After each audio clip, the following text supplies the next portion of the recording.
Thank you very much. And welcome to Cats and Dogs here on Press TV with me, Lembit Opik. And today we take a look at some unlikely and rather unsuccessful pirates in the Sea of Oman. In recent weeks, the United States of America celebrated an historic achievement in the Middle East. That's where the Americans appear to have managed to fail in yet another military operation. Now, that's not historic. For them, it's normal to fail. However, the historic part is that this time they failed without killing anyone. How could they lose without firing a shot? Well, according to the Islamic Republic of Iran, on October the 25th, 2021, the US Navy intercepted an Iranian oil tanker in the Sea of Oman. Now, the report says they transferred oil off that ship to a second tanker. However, it seems this oil-snatching op then went a little bit wonky. In fact, over the course of just a couple of hours, this latest USA escapade shifted from mission accomplished to mission impossible. This inglorious reversal of fortunes appears to have been thanks to the Islamic Revolutionary Guard Corps, IRGC for short. They used their navy to intervene by boarding and taking control of the situation. Now, you've got to feel for those poor Americans. They really didn't expect it to all go gaga. And I don't mean the singer.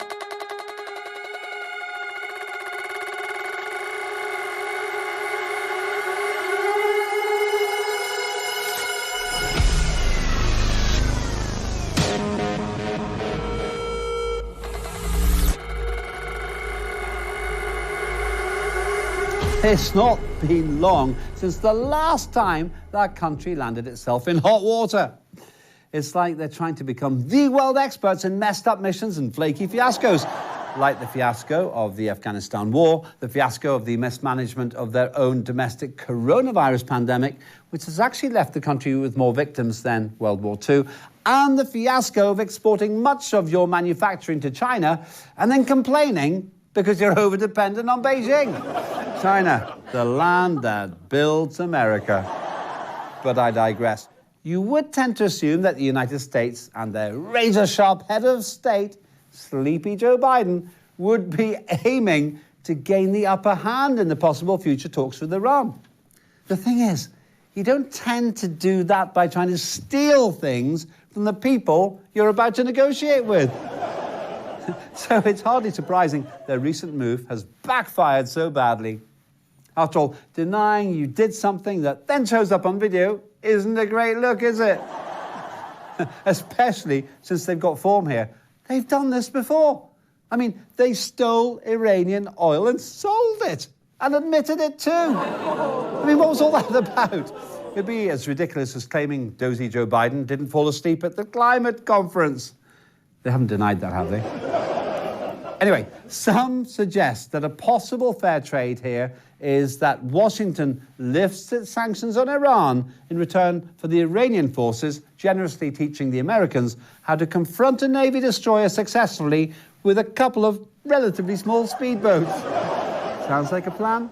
Well, at least if you're going to deny it, check nobody's filmed you were doing it in the first place. Have these people ever heard of CCTV?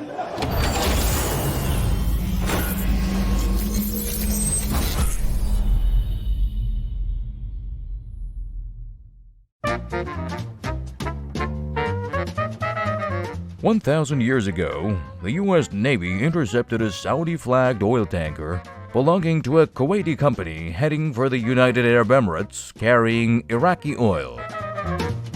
A number of Kuwaiti boats escorted the tanker lest the Americans took it for an Iranian tanker, but it was useless.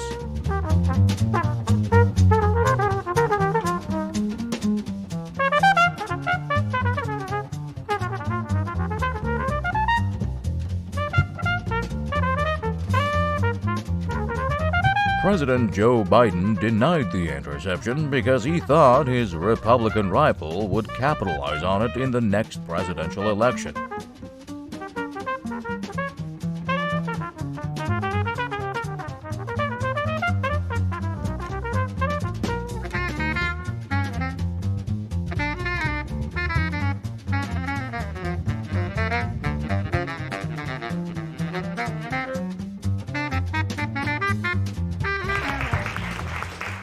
It was very soon after Iran publicised the confrontation that the American authorities categorically denied it. In fact, if they denied it any faster, they'd have denied it before it even happened. Then, when Tehran released the film of the confrontation, the American authorities didn't really know what to say. It's almost like they said, "Oh, that act of piracy on the Sea of Oman. We thought you were talking about another act of piracy we did some time ago." But I'm sure the Americans will figure it out sooner or later by commissioning a director like Michael Bay, look him up, to make a Hollywood movie with extensive use of visual effects to make up for the Navy's shortcomings. Awkward. Some would say the fact is that the Americans are treating this like the equivalent of fantasy football, in that the US always tends to win the fantasy wars, while Iran tends to win the real ones.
At the end of the day, maybe we're making the wrong judgment about the story.